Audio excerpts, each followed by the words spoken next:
ஓம் நாராயண நாராயண ஜெய கோபால ஹரி நாராயண. வணக்கம் வணக்கம். வாசிச்சிட்டீங்களா?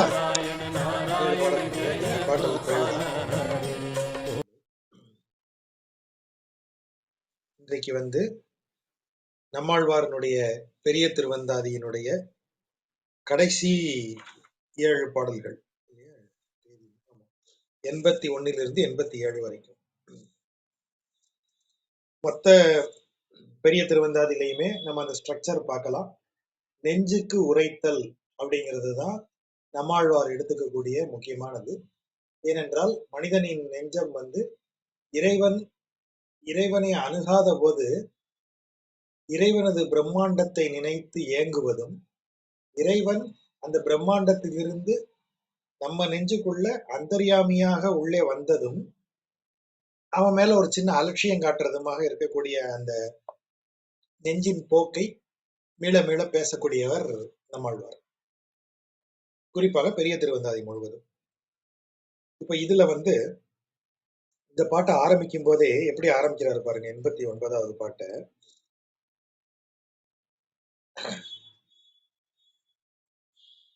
அதாவது இந்த பாட்டை சொல்லும் போது நம்ம கொண்டு கூட்டி வாசிக்கிறோம்.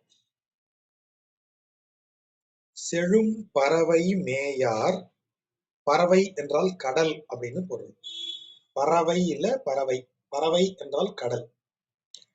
கடலில் செழும் கடல், பறந்து விரிந்த கடல். இந்த இடத்துல அது பார்க்கடலை குறிக்கிறது. மேயார் என்றால் அந்த இடத்தில் மேயும், அதாவது உறையும், உறைபவர் அப்படின்னு அர்த்தம். நல்ல பார்க்கடலில் உறைபவரே அவரை சொல்றார். பார்க்கடலில் உறையும் அவரை அவர் எப்படி நினைக்கிறாரா? தகவா தொழும்பர் இவர்,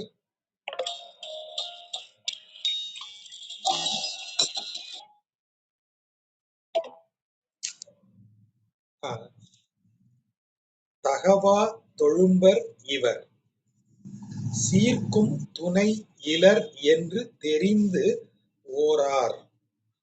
அதாவது இறைவன் தன்னுடைய அடியார் யார் அப்படின்னு தேர்ந்தெடுக்கக்கூடிய இடத்துல தன்னுடைய அடியார் என்னென்ன குவாலிஃபிகேஷன்ஸோட இருக்கான் அப்படிங்கிறத பாக்குறது இல்லை. குவாலிஃபிகேஷன் சொன்னா எப்படி சொல்றது?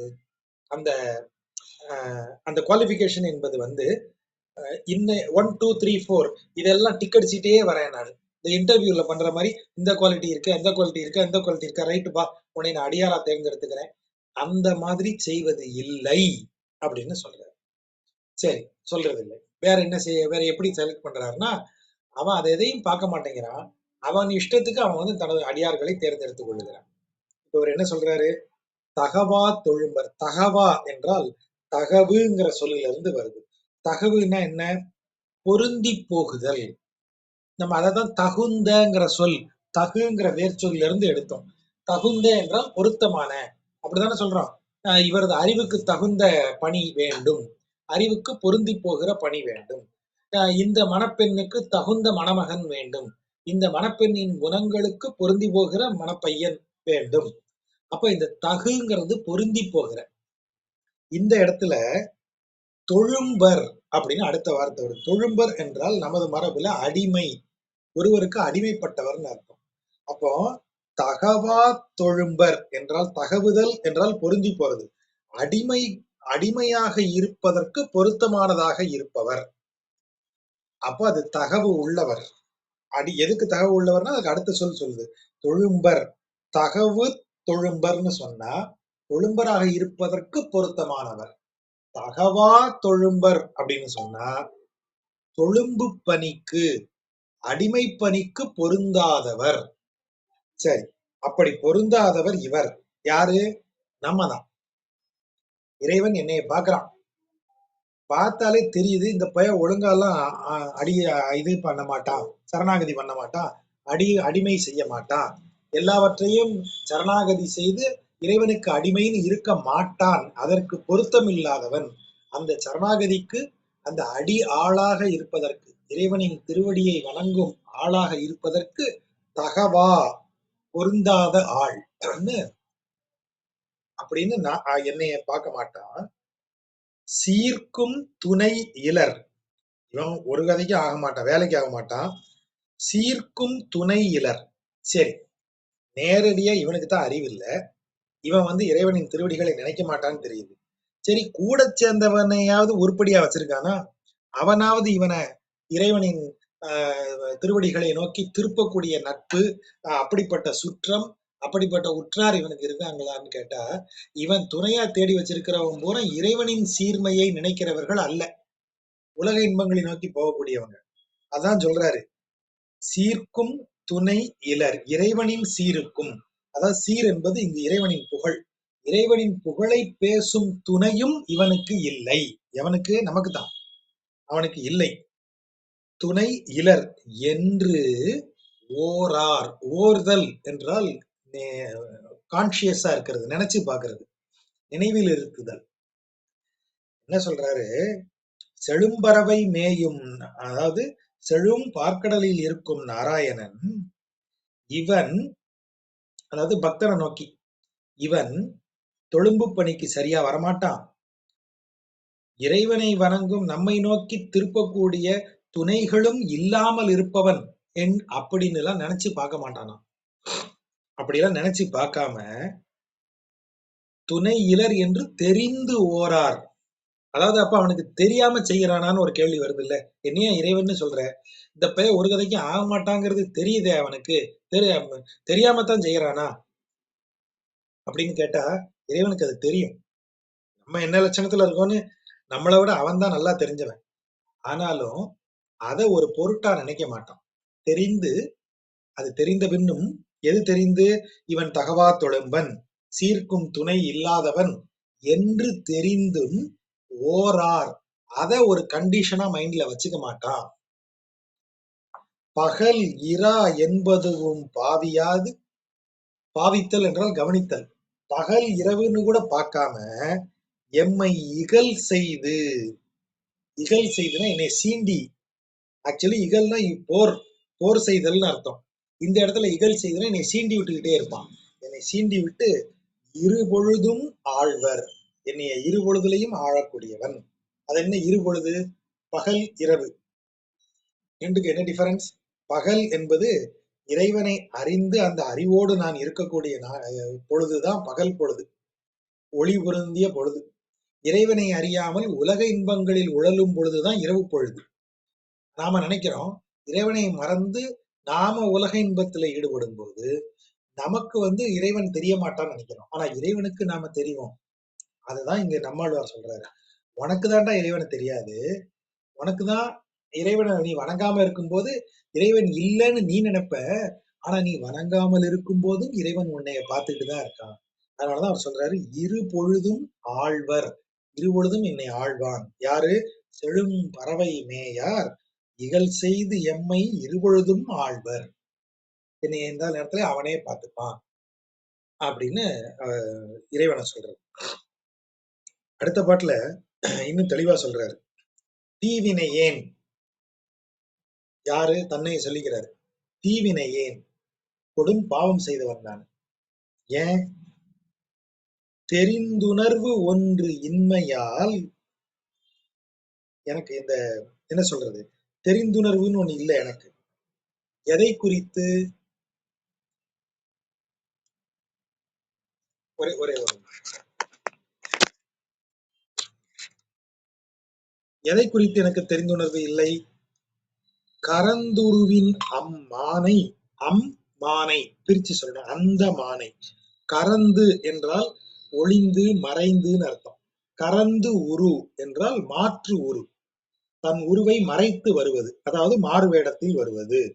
மாறுவேடத்தில் வந்த அந்த மானை. எந்த மானை? பொன்மானை. அதான் கரந்துருவின் அம்மானை. அந்நான்று. அன்றுனா என்று, அந்நான்றுனா அந்த நாளில்னு அர்த்தம். அது எந்த நாளில்? அந்த ராமாவதார நாளில். அந்நான்று அம்மானை பின்தொடர்ந்த, அந்த மானை பின்தொடர்ந்து சென்ற ஆழி அங்கை அம்மானை. இந்த அம்மான்கிறது அன்பிற்குரியவன் அர்த்தம். என்ன சொல்றாரு பாருங்க, ராமாவதார காலத்துல மாற்று உருவில் வந்த, ஏன்னா பொன்மானாக வந்தது ஒரிஜினல் பொன்மான் இல்லையா அது. அது ஒரு மாரீசன்கிற அசுரனுடைய மாயத் தோற்றம் இல்லையா. ஆகவே கரந்துருங்கிறாரு. கரந்துருவில் வந்த அந்த மானை பின்தொடர்ந்து போறார். யாரு போறா? ராமன் தானே போனான். ஆனா இவர் என்ன சொல்றாரு பாருங்க. ஆழி அங்கை அம்மானை, கையில் ஆழியேந்திய அம்மான். யாரு? நாராயணன். மான ஃபாலோ பண்ணது ராமன் தான். ஆனா நாராயணன் சொல்றது இதன் பொருள் என்ன? ராமன் தான் நாராயணன், நாராயணனே ராமனாக அவதாரம் எடுத்தான். ஆகவே நாராயணனை வந்து வேற, ராமன் வேற கிடையாது. அதுக்காகத்தான் இங்க ஸ்பெசிபிக்காவே அதை சொல்றாரு. கரந்துருவின் அம்மானை அண்ணான்று பின்தொடர்ந்த ஆழியங்கை அம்மானை. அப்ப ராமரும் நாராயணரும் ஒன்றே அப்படின்னு அதை சொல்றாரு. அந்த அம்மானை, அந்த தெய்வத்தை ஏத்தாது, ஏத்துதல்னா புகழ்தல், புகழாது அயர்த்து, அயர்த்துனா மறந்து போய், தெரிந்துணர்வு ஒன்று இன்மையால். எப்படிடா அப்படி அயர்த்து போய் உட்காந்து? எங்க ஊர்ல அயர்த்து அப்படின்னா பிரெயினே வேலை செய்யல, ஸ்டன் ஆகி, அப்படி ஓவர் டயர்ட் ஆகி அப்படி ஆயிரு. அந்த பொழுதுல ஏன் அப்படின்னா தெரிந்துணர்வு ஒன்று இன்மையால்னு ஒரு வார்த்தையை போடுறாரு. ரொம்ப அற்புதமான சொல்லாட்சி அது, தெரிந்துணர்வுங்கிறது. இப்போ இத மாதிரி 2, 3 இடத்துல பயன்படுத்தியிருக்காரு. ஒரு இடத்துல என்ன சொல்றாரு? உணர்வின்மையால்னு ஒரு ஒரு ஒரு சொல் வருது. இதுல இருந்து எடுங்க. உணர்வு ஒன்று இன்மையால், உணர்வின்மையால், உணர்வு இன்மையால் அப்படி எடுக்கலாம். உணர்வு ஒன்று இன்மையால் அப்படி ஒரு சொல் எடுக்கலாம். தெரிந்துணர்வு ஒன்று இன்மையால் அப்படி ஒரு சொல் எடுக்கலாம். 3 சொல் இதுல வருதா? உணர்வின்மையால் என்ன உணர்வு இல்ல? தேகம் ஆன்மாவிலிருந்தும் வேறுபட்டது. தேகம் வேற, ஆன்மா வேற அப்படிங்கிற ஞானம் தான் உணர்வு. அந்த உணர்வு எப்போதும் இருக்கணும். உடல் வேறு, ஆன்மா வேறுங்கிற உணர்வு எப்போதும் இருக்க வேண்டும். அந்த உணர்வு இல்லை. உணர்வு இன்மையால். சரி, உணர்வு ஒன்று இன்மையால் அப்படின்னு ஒரு சொல் எடுத்தோம்னு வைங்க. உணர்வு ஒன்று என்னது? ஒரு உணர்வு. இப்போ ஆன்மா வேறு, தேகம் வேறுன்னு சொல்லியாச்சு. அது ஒரு உணர்வு. அந்த உணர்வை இன்னும் பெட்டராக்கு, make it special, make it exclusive. அப்போ உணர்வு ஒன்று இன்மையால், ஒன்றுன்னு சொன்னா என்ன அர்த்தம்? தி ஃபர்ஸ்ட், அந்த இந்த உணர்விலேயே பெஸ்டா நீ தெரிஞ்சுக்க வேண்டியது என்னன்னு சொன்னா, ஆத்மா, தேகத்திலிருந்து ஆத்மா விடுபட்டது, வேறுபட்டதுன்னு சொல்லியாச்சு. அது ஃபர்ஸ்ட் பாயிண்ட். அதான் உணர்வு. அப்ப அந்த உணர்வு நிலையின் அடுத்த படிக்கு போ, அந்த உணர்வின் முக்கியமான இடத்துக்கு போ. அதுதான் வந்து உணர்வு ஒன்று. அந்த 1ஆம் நம்பர் உணர்வு என்ன அப்படின்னு சொன்னா, தேகத்திலிருந்து ஆன்மா வேறுபட்டது. அப்ப ஆன்மா தனித்து நிற்பதான்னு ஒரு கேள்வி வருது. நம்ம இவ்வளவு நாள் என்ன நினைச்சுக்கிட்டு இருக்கோம்? உணர்வு பெறுவதற்கு முன்னால ஆன்மாவும் உடலும் ஒன்றோடொன்று தொடர்புடையதுன்னு நம்ம நினைச்சோம். இப்போ நமக்கு ஒரு உணர்வு வருது, ஐயா ஆன்மா வேற, உடல் வேற ஐயா அப்படின்னு சொல்லிட்டோம். சரி, 2 வேற வேறன்னு சொன்னா, இந்த ஆன்மா உடலோடு தொடர்புடையது அல்லன்னு சொல்லிட்டேன். நான் இவ்வளவு நாள் அப்படி நினைச்சேன். இப்ப எனக்கு தெரியுது 2 வேற வேறன்னு. ஆனா இன்னொரு டவுட் வருது. அப்போ உடலோடு தொடர்புடையது இல்லை என்றால் ஆன்மா தனித்து நிற்பதா அப்படின்னு அடுத்த கேள்வி வருது.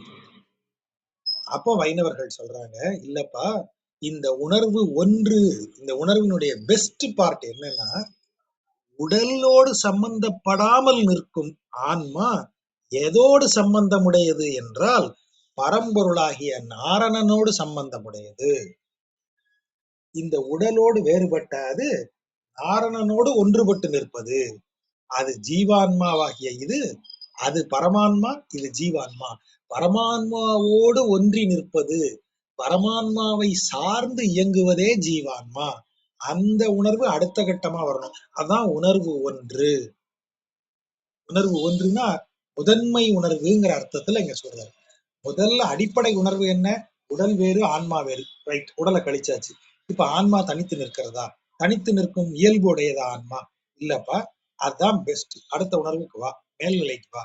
இந்த உடல் அழியக்கூடியது, ஆன்மா அழிவில்லாதது. அதே நேரம் ஆன்மா தனித்து இயங்க முடியாதது. தனித்து இயங்க முடியாத இந்த ஆன்மா இறைவனோடு தொடர்புடையது, இறைவனை சார்ந்து இருப்பது. ஆன்மா நாரணனுக்கு சேஷப்பட்ட வஸ்து. சேஷம் என்ன? அடிமை. சேஷ சேஷி பாவம், ஆண்டான் அடிமை பாவம் அப்படின்னு நம்ம நவவித சம்பந்தத்துல பேசியிருக்கோம். ஒன்பான் உறவு, இறைவனுக்கும் பக்தனுக்குமான உறவை 9 விதங்கள்ல பேசுறாங்க. அதில் ஒன்றுதான் சேஷ சேஷி பாவம். இறைவன் எஜமானன், நாம அவனுடைய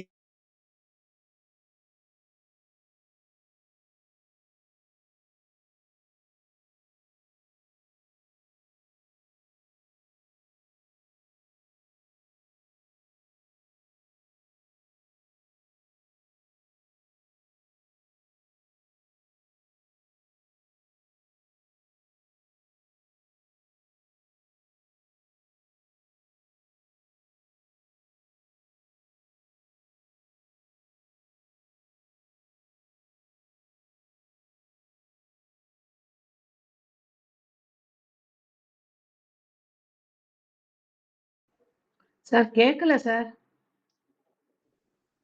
நீங்க பேசுறது கேட்கல. வெற்றி கேக்குதா அவர் பேசுறது? லாக் பண்ணிருக்காரு, அன்மியூட் பண்ணிருக்காங்க.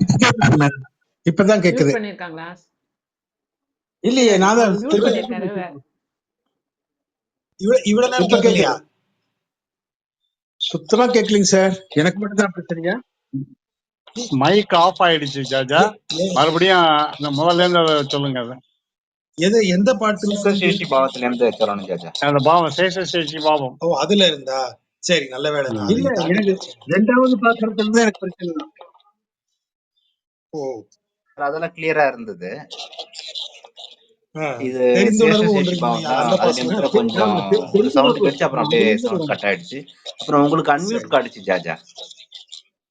அப்படி இப்போ அன்மியூட்ல தான் இருக்கேன். இப்ப கேக்குதா? இப்ப கேக்குது. இப்ப கேக்குறது. சரி. இப்போ தெரிந்துணர்வு ஒன்று இன்மையால் அப்படின்னு சொல்றாரு இல்லையா? இந்த தெரிந்துணர்வு ஒன்று இன்மையால 3 சொற்சேர்க்கையால் உருவாக்கப்பட்டது. உணர்வு ஒன்று இன்மையால் அப்படின்னு இருக்கிறது. உணர்வு ஒன்று, தெரிந்து, இந்த 3ம் இன்மையால்னு சொல்றாரு. அப்ப இதை எப்படி பிரிக்கிறாங்கன்னா, உணர்வு, உணர்வு ஒன்று, அப்புறம் தெரிந்துணர்வு அப்படின்னு 3ஆ பிரிக்கிறான். இப்போ உணர்வு என்பது எதை குறிக்கிறது என்றால், தேகமும் ஆன்மாவும் ஒன்றோடு ஒன்று தொடர்பில்லாதது அப்படிங்கிற அறிவு நமக்கு உருவாகும். அந்த அறிவு தான் உணர்வு என்று சொல்லப்படுகிறது. அது அடிப்படையானது. இப்ப அடிப்படை உணர்வு என்ன? ஆன்மாவும் தேகமும், அதாவது இந்த உடலும் ஆன்மாவும் வேறானதுங்கிறது முதல் அடிப்படை உணர்வு. இப்ப அடிப்படை உணர்வுல இருந்து உணர்வு ஒன்றுங்கிற இடத்துக்கு போறோம். உணர்வு ஒன்று இன்மையால்ங்கிறாரு. இப்போ உணர்வு இன்மையால்னா என்ன அர்த்தம்? தேகமும் ஆன்மாவும் வேறுங்கிற அறிவு இல்லாமல், அந்த ஞானம் இல்லாமல் அப்படின்னு அர்த்தம். அடுத்தது என்ன? உணர்வு ஒன்று. உணர்வு ஒன்றுன்னா என்ன? அடிப்படையிலிருந்து முதல் இந்த உணர்வின் முதன்மையான இடத்திற்கு போகிறோம். முதன்மையான இடம் என்ன? அடிப்படையிலிருந்து அது அந்த சந்தேகம் வரும். அடிப்படையில என்ன சொன்னோம்? உடலும் ஆன்மாவும் வேறுன்னு. அப்ப முதலில் உடலும் ஆன்மாவும் சேர்ந்து இருக்கும்போது நம்ம என்ன நினைச்சுக்கிட்டோம்? ஆன்மா உடல் இரண்டும் ஒன்றை ஒன்று சார்ந்தது. ஏன்னா ரெண்டும் பேக்கேஜுக்குள்ள இருக்குல்ல. உடல்ங்கிற பேக்கேஜுக்குள்ள ஆன்மா இருக்குல்ல. அப்ப உடலும் ஆன்மாவும் ஒன்றை ஒன்று சார்ந்து இருக்கிறதுன்னு நினைச்சோம். இப்ப அடிப்படை அறிவு ஞானம் என்ன சொல்லுகிறது? எப்பா, ரெண்டும் ஒண்ணுக்குள்ள ஒண்ணா இருந்தா கூட ரெண்டும் ஒன்று கிடையாது, இரண்டும் வேறு வேறானவை. ஒரு பாக்ஸுக்குள்ள வேற பொருள் இருக்கலாம், பாக்ஸுக்குள்ள இருக்கிற பொருளுக்கும் பாக்ஸுக்கும் தொடர்பு இல்லை. அந்த பாக்ஸ் வெறும் கவர் தானே தவிர அந்த பொருளுக்கும் அந்த பாக்ஸுக்கும் சம்பந்தம் இல்லை. நீ அந்த பொருள் கையில எடுக்கிற அப்படின்னா முதல்ல அந்த பாக்ஸை தூக்கி தூர போடுவேன். அந்த பாக்ஸை பத்திரமா வச்சிருந்தா தான் அந்த பொருள் வேலை செய்யுமா? ஒரு மிக்சி வாங்குறோம், மிக்சியோட பாக்ஸை பத்திரமா வச்சிருந்தாதான் மிக்சி சுத்துமா? அப்ப ஆன்மாவும் உள்ள இருக்கிற ஆன்மாவும் வெளியே இருக்கிற கவர், இந்த பாக்ஸ் ஆகிய நம் உடலும் ஒன்று இல்லை சொல்லிட்டேன். ரைட். அடுத்த கேள்வி, அப்போ ஆன்மா தனித்து இயங்குவதா? நீதானையா சொன்ன ஆன்மாவும் உடலும் வேற வேறன்னு சொல்லிட்டேன். அப்போ ஆன்மா உடலை சார்ந்து இயங்கவில்லை. அப்ப ஆன்மா தனித்து இயங்குவதான்னு ஒரு கேள்வி வைக்கிறோம். அப்பதான் சேஷ சேஷி பாவம் உள்ள வருது. சேஷ சேஷி பாவம்னா என்ன? 9 வகையான உறவுகள் நம் பக்தனுக்கும் இறைவனுக்கும் நடுவுல இருக்கு. அது 9 விதமா பக்தனுடைய உறவை பிரிக்கலாம். 9 தான் இருக்கான்னு நம்ம கேட்கக்கூடாது, கூடயே இருக்கலாம். ஆனா 9 முக்கியமா சொல்லியிருக்காங்க. அதுல ஒரு பாவம் சேஷ சேஷி பாவம். சேஷி என்றால் அடிமை கொள்பவன், எஜமானன். சேஷன் அடிமைப்பட்டவன், அடிமை. இறைவன் சேஷி, அடிமை செய்பவன். பக்தர்களாகிய நாம் சேஷர்கள், அடிமைப்பட்டவர்கள், அடிமைகள். முதல் அடிமை யாரு? அந்த பாம்பு. அதனாலதான் அவனுக்கு பேரு ஆதிசேஷன். முதல் அடியான் அவன்தான். ஆகவேதான் ஆதிசேஷன். முதல் அடியான் அவங்கிறதுனாலதான் அவனுக்கு சிறப்பு செஞ்சாங்க இல்லையா? திருமங்கையாழ்வார் சொன்னார் இல்லையா? நின்றால் குடையாம், நடந்தால் செருப்பு, படுத்தால் படுக்கை அப்படின்னு அவனை சிறப்பிச்சு சொன்னது அதுதான். அமர்ந்தால் சிங்காசனம், அப்படி எல்லாமே அவன் தான் இருப்பான் கூடயே. ராமாவதாரத்துல லக்ஷ்மணன் ஆதிசேஷன் அவதாரம். ராமனை விட்டு ஒரு இன்ச்சு இங்க போக மாட்டான். அவன் தான் அந்த அடிமை செய்வதற்கு முதன்மையான ஆள், அடியாள். அவன் தான் முதல் அடியாள். அப்போ அந்த சேஷி பாவத்தின் அடிப்படையில பார்த்தா இந்த ஆன்மா உடலோடு தொடர்பற்றது என்றாலும் தனித்து இயங்கக்கூடியது அல்ல. அப்ப ஆன்மா எதை சார்ந்து இயங்கக்கூடியது? ஆன்மா பரமான்மாவிற்கு, இந்த ஜீவான்மா பரமான்மாவிற்கு சேஷப்பட்டது. பரமான்மாவாகிய நாராயணனுக்கு இந்த ஆன்மா சேஷப்பட்டது. அந்த அறிவு வரும்போதுதான் உணர்வு ஒன்று நமக்கு வருகிறது. உணர்வு உடலும் ஆன்மாவும் வேறு. உணர்வு ஒன்று, இந்த ஆன்மா நாராயணனுக்கே அடிமைப்பட்டது. இந்த ரெண்டு உணர்வும் என்கிட்ட இல்ல. உணர்வு இன்மையால், உணர்வு ஒன்று இன்மையால். இதை விட மோசம் மூணாவதா ஒண்ணு வருது. ஒரே ஒரு நிமிஷம் சுபா.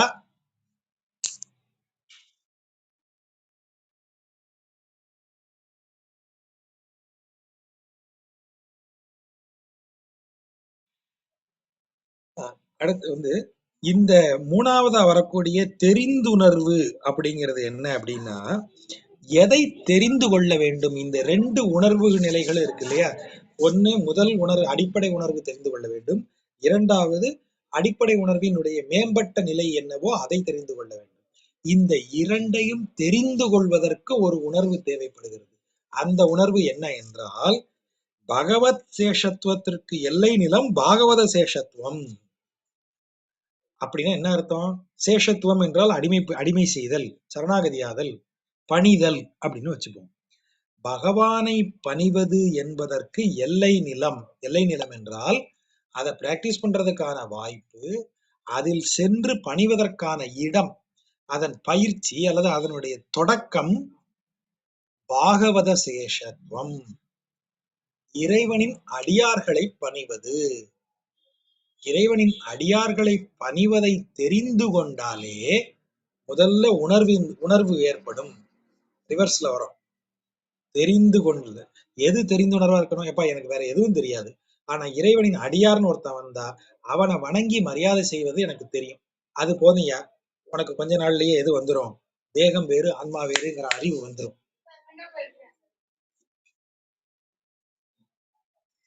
உணர்வு ஒன்று இன்மையால் அப்படின்னு சொல்லும்போது இரண்டாம் கட்ட உணர்வு எப்ப வரும்? அதுவும் அதே பாகவதர்களோடு நீ பொருந்தி இருந்து அவர்களது பேச்சை கேட்டு அவர்களுக்கு செய்ய வேண்டிய பணிவிடைகளை எல்லாம் செய்யும் போது அந்த அறிவும் நமக்கு புகட்டப்பட்டு விடும்னு சொல்றாரு. ஆனா இப்ப இந்த மூணு இருக்கா, உணர்வின்மையால், உணர்வு ஒன்று இன்மையால், தெரிந்துணர்வு ஒன்று இன்மையால், தேகம் ஆன்மா வேறுபட்டது என்ற ஞானமின்றி, ஆன்மா நாராயணனுக்கு சேஷப்பட்டது என்ற ஞானமும் இன்றி, பகவத் சேஷத்துவத்திற்கு எல்லை நிலம் பாகவத சேஷத்துவம் என்ற ஞானமும் இன்றி, இந்த மூணும் இல்லாம, இதெல்லாம் இல்லாம போனதுக்கு காரணம் என்ன? தீவினை. ஏன்? எனது தீவினை. எனது தீவினையால் கரந்துருவின் அம்மானை அண்ணான்று பின்தொடர்ந்த ஆழியங்கை அம்மானை ஏத்தாது அயர்த்து வாளா இருந்து ஒளிந்தேன் கீழ்நாள்கள் எல்லாம். கீழ்நாள்கள்னா என்ன? எது மேல் நாள்? இனிமே வர காலம். இப்ப எனக்கு தெரிஞ்சு போச்சு, இனிமேல் வருங்காலம். இனிமேல்னு தானே சொல்றோம். மேல்னா இனிமேல், ஹென்ஸ்போர்த், இனிமேல வருங்காலம் நான் அவனை வணங்கிடுவேன். ஆனா பாருங்க, கீழ் நாள், பாஸ்ட் டேஸ், பாஸ்ட் ஏர்லியர் டேஸ்ல நான் வாளா இருந்து, வெட்டியா இருந்து கழிச்சேன் அவனை வணங்காம. அப்ப இந்த இடத்துல ஒரு குறிப்பு போடுறாரு. பொன்மானை பின்தொடர்ந்து சென்று அடித்த அந்த பெருமான் ஏன் இங்க சொல்லணும்? அப்ப கீழ் நாள்களில் எல்லாம் நீ எதை பேஸ் பண்ணி சைலண்டா இருந்த? கீழ் நாள்களில் எல்லாம் நீ இருந்தது மாயத்தை பின்தொடர்ந்து. அப்ப இந்த மாயத்தை பின்தொடர்ந்து சென்று நாம மாயத்திற்கு பலியாகிறவர்கள். ஆனா ராமன் என்ன செய்தான்? ராமனாகிய நாராயணன் என்ன செய்தான்? இதே மாய விஷயத்தை பின்தொடர்ந்து போய் அதுல ஏமாறாம அதை அடிச்சான். துரத்தி போறான். பொன்மான் போக்கு காட்டுது. அவனுக்கு ஒரு டவுட் வருது. இது சாதாரண மான் இல்லை, இது வேற ஏதோ ஒரு வேலையை காட்டுது, இப்படி இருக்க வாய்ப்பே இல்லையே அப்படின்னு தெளிந்து அதை அடிச்சான். அப்ப மாயத்தை நீக்கக்கூடியவன், மாயத்தை வெல்லக்கூடியவன் ஆகிய இறைவனின் லீலையை இங்க போடுறாரு. அதை போட்டு நான் இவ்வளவு நாள் அப்படி இருந்தேன், இப்ப உணர்வொன்று இன்மையால் உணர்வின்மையால் தெரிந்துணர்வு ஒன்று இன்மையால் இருந்ததற்கு காரணம் என்ன? எனது தீவினையாகிய மாயையில் சிக்கொண்டிருந்தேன். மாயையாகிய மானை கரந்துருவின் அம்மானை, மாயையாகிய மானை அடித்து துரத்துனானே, அவனை வணங்கின பிற்பாடு எனக்கு எல்லாம் சரியாயிருச்சு. ஆனா பாருங்க, இவ்வளவு நாள் வணங்காம வேஸ்ட் பண்ணிட்டேனேன்னு ஃபீல் பண்ணிட்டு இருக்கேன். அதான் இந்த இடத்துல வரக்கூடியது. அடுத்த பாட்டுல நெஞ்சுக்கு சவுண்ட் வந்து டவுட் வந்துகிட்டே இருக்கு. நெஞ்சு திரும்ப திரும்ப கேக்குது. சரிப்பா, சும்மா அவனை வணங்குறேன், அவனை பின்தொடர்ந்து போறேன், தெரிந்துணர்வு உணர்வின்மைன்னு சும்மா இன்னும் அடுக்கிட்டே இருக்கியே, வேற வழியே இல்லையா? அவன் ஒருத்தன் தான் கதியா? நெஞ்சுக்கு பதில் சொல்றாரு. நெஞ்சமே, நேரடியா சொல்றாரு, நெஞ்சமே செயற்பால அல்லவே செய்கிருதி. செயற்பால, டு டூஸ், டூஸ் அண்ட் டோன்ட்ஸ்னு சொல்றோம் இல்லையா? செயற்பால என்றால் செயற்படுத்த வேண்டிய, செய்ய வேண்டிய அப்படின்னு அர்த்தம். செயற்பால அல்லவே, செய்ய வேண்டியவற்றை செய்யாமலேயே, செய்கிருதி, அப்படி செய்யாமலேயே இருக்கிற வேலையை தான் நீ செய்யற. நெஞ்சமே செய்யக்கூடியவற்றை செய்யாமல் இருக்கும் பணியை செய்கிறாய். அஞ்சினேன், பயப்படுறேன் உன்னை நினைச்சு. இப்போ எதுக்கு அஞ்சணும் அப்படின்னா, செய்ய வேண்டியதை செய்யாமல் இருக்கு நெஞ்சம்னு சொன்னா அது என்ன செய்ய போகுது? செய்யக்கூடாததை செய்ய போகுது. செய்ய வேண்டியதை செய்யலைன்னா சும்மா இருக்குமா நெஞ்சம்? செய்ய வேண்டியதை செய்யலைன்னா செய்யக்கூடாததை போய் செய்யும். அதனாலதான் அஞ்சினேன்கிறாரு. செயற்பால அல்லவே செய்கிறது, செய்ய வேண்டியவற்றை செய்யாமலேயே இருக்கிறாய். அப்ப என்ன செய்ய போற? ஏதோ ஒரு கேடு கெட்ட வேலையை செய்ய போற. அதை நினைச்சுதாயா பயப்படுறேன். அஞ்சினேன். மல்லர் நாள் வவ்வினனை வாழ்த்து. வவ்வுதல் என்றால் இல்லா முடித்தல்னு அர்த்தம். ஒரு பினிஷ் பண்றதுன்னு அர்த்தம். மல்லர் நாள், நாள்னா இங்க வாழ்நாள்னு அர்த்தம். கிருஷ்ணன் வந்து கம்சனுடைய அவைக்கு வரும்போது இரு மல்லர்கள், தோல்வியே அறியாத இரு மல்லர்கள் அவனை எதிர்க்கிறார்கள். சானூரன் முஷ்டிகன்னு 2 பேர். அந்த 2 பேரையும் கிருஷ்ணரும் பலராமரும் அடிச்சு காலி பண்ணிடுறாங்க. ஆளே காலி பண்ணிடுறாங்க. அதுதான் மல்லர் நாள் வவ்வினனை, மல்லரின் வாழ்நாளை முடித்தவனை வாழ்த்து, அவனை வாழ்த்துவாயாக. உயப்போம் நெறி இதுவே கண்டாய். உயப்போகும்னா உய்வதற்கு போகும் வழி. அதான் நெறினா என்ன? வழி.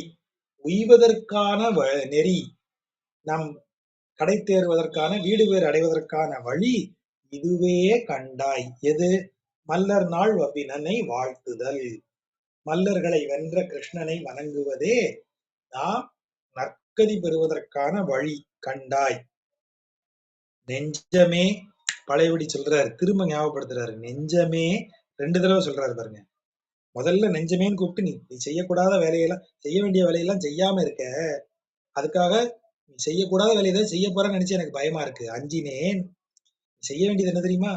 மல்லர் நாள் வவ்வினனை வாழ்த்து, அதுதான் உயப்போகும் நெறி இதுவே கண்டாய்.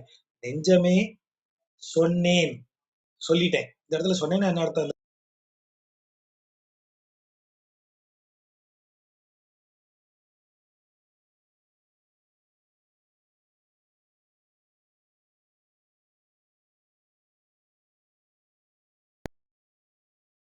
ஜாஜா சவுண்ட் போயிடுச்சு.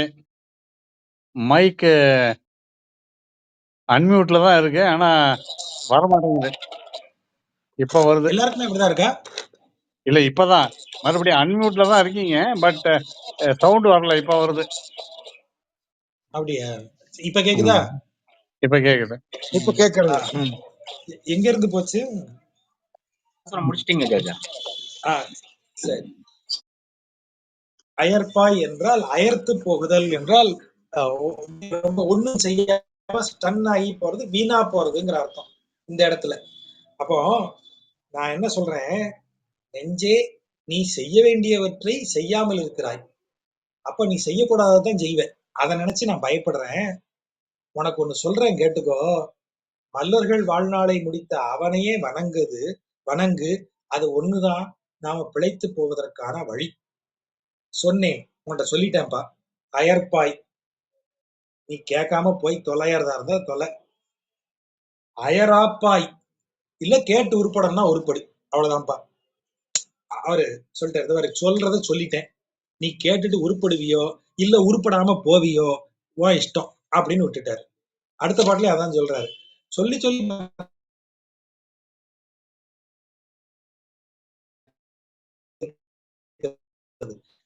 மனம் எப்போதும் மறுபடியும் ஐயப்படுவது மனித மனதின் இயல்பு. ஐயப்படுவது ஏதோ ஐயப்படுதல் மனித மனதின் இயல்பு. கனெக்ஷன் ப்ராப்ளம் இருக்கு போல இருக்கு. கனெக்டிவிட்டி. ஆமா, டிஸ்டர்ப்டா இருந்தது. திரும்ப கேட்கலையா? இப்ப பேசுங்க பாப்போம். இருக்கு, கொஞ்சம் எக்கோ வருதுங்க. இப்ப கிளியரா இருக்கா? எக்கோ சார் நீங்க அன்மியூட் பண்ணீங்கன்னா சரியா போடும் சார். முத்துகிருஷ்ணன் சார். இப்ப கிளியரா கிளியரா இருக்கா? இருக்கு. இப்ப எக்கோ வரல? அப்போ இந்த இந்த சொல் வந்து நெஞ்சுக்கு ஏன் திரும்ப திரும்ப சொல்லப்படுகிறது? மனித மன இந்த நெஞ்சம் என்பது இங்க மனம், மனித மனம். மனித மனதின் இயல்பு ஐயப்படுவது மனித மனதின் இயல்பு. நம்ம ஏற்கனவே பார்த்தோம். திடீர்னு ஒருத்தர் வந்து, ஐயா உங்களை எனக்கு ரொம்ப பிடிச்சிருக்கு, உங்களை பார்த்தாலே ரொம்ப பிளசண்டா இருக்கீங்க, உங்களோட ரொம்ப நட்பா இருக்கணும்னு ஆசையா இருக்கு அப்படின்னு ஒருத்தர் வந்து சொன்னாருன்னு வைங்களேன், நமக்கு முதல்ல டவுட் வரும். யாருன்னே தெரியலையே, எப்படி திடீர்னு நம்மளை பிடிச்சிருக்குன்னு சொல்றான்? ஒருவேளை ஏதாவது ரூபாவா கேட்பானோ, இல்ல வேற எங்கேயாவது வாங்க போங்கன்னு கூட்டு போய் கையில இருக்கிறதெல்லாம் பிடிங்கிட்டு அனுப்பிடுவானோ? நம்ம மனம் அப்படிதான் முதல்ல சந்தேகப்படும். யாரா இவன் திடீர்னு வந்து சொல்றான் அப்படின்னு கேட்கும். அப்ப மனித மனம் என்பதன் இயல்பு ஐயப்படுவது. அந்த ஐயப்படுவதுதான் இயல்பு என்பதால் மனித மனம் திரும்ப திரும்ப இந்த இறைவன் தான் உனக்கு கதி, நாராயணன் தான் கதின்னு சொல்லும் போது அது சந்தேகப்பட்டுக்கிட்டே இருக்கு. அதனால இவர் என்ன சொல்றாரு, சொல்லி சொல்லி பார்த்து கடைசியா என்ன சொல்றாரு, எப்ப இதுதான் ஒரே வழி, நீ கேட்டா கேளு, கேட்டு உருப்படுறதா இருந்தா படு, இல்ல என்ன தேவை செய், போ நாசமா போ அப்படின்னு ஒரு இடத்துக்கு வந்துடுறாரு. அடுத்த பாட்டும் அதேதான். எவ்வளவு கிளியரா சொல்றாரு பாருங்க. என் நெஞ்சமே, எப்படி கேக்குறாரு, என் நெஞ்சமே அவன் அடியை வாழ்த்தி. அவன் யாரு? இறைவன். இறைவன் அடியை வாழ்த்தி, அவனது திருவடியை வாழ்த்தி, பூ புனைந்து அவன் திருவடிக்கு மலர்களை சொரிந்து, நின் தலையை தாழ்த்து, அவன் கிட்ட கொண்டு அவன் திருவடிகளில் உன் தலையை வை, இரு கை கூப்பு. இரண்டு கைகளை கூப்புதல் என்ன அர்த்தம்? சரணடைதல்னு அர்த்தம். ரெண்டு கைகளையும் தலைக்கு மேல உயர்த்தி இப்படி வச்சிட்டீங்கன்னா, ஐயா எனக்கு வேற வழியே இல்லைன்னு நீ போய்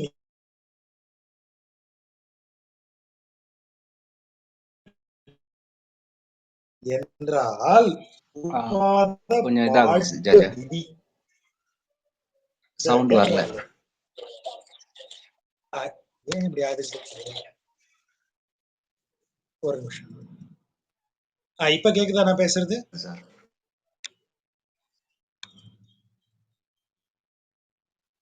இப்ப கேக்குதா? கேக்குதா நண்பர்களுக்கு? கொஞ்சம் விட்டு பேசுறது விட்டு வர்ற கேக்குதா? மாதிரி இருக்கு. இன்னைக்கு நெட்வொர்க்ல என்ன எரர் தெரியலையே. நெட்வொர்க்ல இருக்கலாம், இல்லாட்டி இன்ஸ்ட்ருமெண்ட் கனெக்ஷன்லயே பிரச்சனையா இருக்கும். இன்ஸ்ட்ருமெண்ட் கனெக்ஷன்ல என்ன பிரச்சனையா இருக்கும்?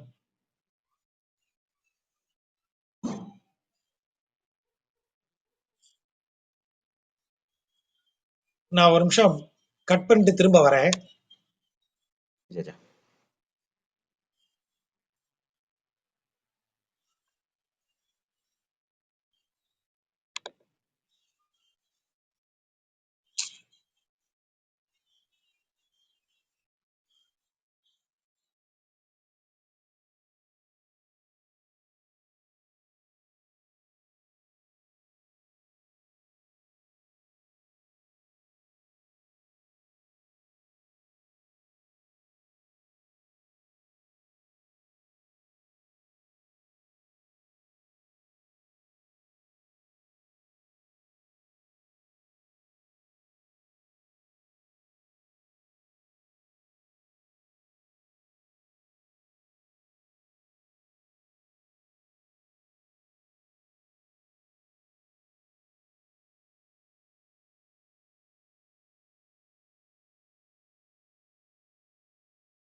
இப்ப கேக்குதா நண்பர்களுக்கு? இப்ப கிளியரா இப்ப இருக்கு. வாய்ஸ் கிளியரா இருக்கா? சார் இப்ப கிளியர். சரி. அப்ப இந்த 84வது பாட்டுல அவர் என்ன சொல்றாரு? என் நெஞ்சமே அவன் அடியை வாழ்த்தி பூ புனைந்து நின் தலையை தாழ்த்து இரு கை கூப்பு என்றால் கூப்பாத பாழ்த்த விதி. அதாவது இதெல்லாம் செய்யின்னு சொன்னா என்ன செய்யணும்? அவன் திருவடிகளை வணங்கி அதை வாழ்த்தி அதன் திருவடிகளில் நம் தலையை வைத்து இரு கை கூப்பி அவனிடத்துல சரணடை. இதையெல்லாம் நான் சொல்றேன். ஆனா கூப்பாத, அவனிடத்தில் சரணடையாத தாழ்த்த விதி. விதினா என்ன? உனது வினைப்பயன். முந்தின பாட்டுல தீவினையேன்னு சொல்லிக்கிட்டாரு இல்லையா? அததான் இங்க சொல்றாரு. பாழ்த்த விதி, பாழாக்கும் விதி, உன்னை பாழ்படுத்தும் அந்த விதி. எங்குற்றாய் என்று அவனை ஏத்தாது, எங்கே இருக்கிறாய் என்று அவனை தேடி புகழாமல் நின் பாழ்த்த விதி அப்படி அப்படி நீ அவனை வணங்காம இருக்கிறது. இரு கை கூப்பு என்றால் கூப்பாத, எங்கு உற்றாய் என்று அவனை ஏத்தாத பாழ்த்த விதி. இறைவனை வணங்குன்னு சொன்னா வணங்காம, எங்க இருக்கிற நீன்னு அவனை தேடி செல்லாத உனது பாழா போன விதி. அந்த விதியை ஃபாலோ பண்ணிட்டு தங்கத்தான் ஆமேலும் தங்கு. அதையெல்லாம் வச்சுக்கிட்டு இந்த உலகத்துல இருக்க முடியும்னா இருந்து பாரு. அதான் அவர் சொல்றாரு. இந்த உலகத்துல அப்படி இருக்க முடியுமா? அவனை வணங்காம அவனை செய்யாம இருக்க முடியுமா? இங்கேதான் இருந்து சாவ. தங்கத்தான் இங்கே எத்தை தின்று எங்கே கிடக்கும், அத்தை தின்று அங்கேயே கிடக்கும். அப்படியேதான் இங்க தங்கி கிடக்க போற. தங்கத்தான் ஆமேலும், அப்படி தங்கத்தான் ஆகணும். திரும்ப திரும்ப இந்த பூமியில பிறந்து இந்த பூமியிலேயே தங்கித்தான் ஆகணும்னா தங்கி தொலை. அவ்வளவுதான். நெஞ்ச பார்த்து சொல்லிடுறாரு. தங்கத்தான் ஆமேலும் தங்கு. அவனை வணங்குன்னு சொன்னேன், அதை கேட்கல. அவனை தேடி எங்க இருக்கான்னு அவனை தேடுன்னு சொன்னேன், அதையும் கேட்கல. உன் தலைவிதி, வாழ்த்த விதி, உன் தலையெழுத்து. நீ இங்கேயே கிடந்து சாவணும்னு இருக்கு, கிடந்து சாவு. அவ்வளவுதான். அவ்வளவு ஆத்திரத்தோட சொல்றதான் கவிதையா சொல்லியிருக்காரு. கூப்பாத பாழ்த்த விதி தங்கத்தான் ஆமேலும் என் நெஞ்சமே தங்கு. அப்படித்தான் ஆகணும் உன் தலையெழுத்துனா தங்கி தொலை அப்படின்னு திட்டுறாரு. அடுத்த பாட்டு இன்னும் அருமையா ஈஸியா சொல்றாரு. இந்த பாட்டு சொல்லும்போது ரொம்ப அந்த கவித்துவம் ரிட்டர்ன் வருது அவர்கிட்ட. பொங்கு ஓத தன் அம் பால் வேலைவாய் கண் வளரும். பொங்கு ஓதம், ஓதம் என்றால் அலை.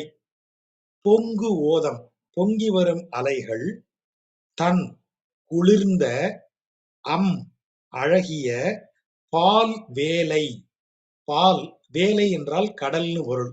பால் வேலை பார்க்கடல். பால் வேலை வாய் அந்த கடலில், அதான் வாய்னா அந்த இடத்தில் அர்த்தம். தன்னம் பால் வேலை வேலை வாய் அந்த குளிர்ந்த பார்க்கடலில் கண் வளரும். என்னுடைய கண்ணன்பால் நல்நிறம் கொள் கார். என்னுடைய கண்ணனை போல. இப்போ எப்படி அவரு கேம் ஆடுறாரு பாருங்களேன். ராமாயண சம்பவம் ஒன்ன சொல்றாரு, மாயமானை துரத்தி போறான்னு.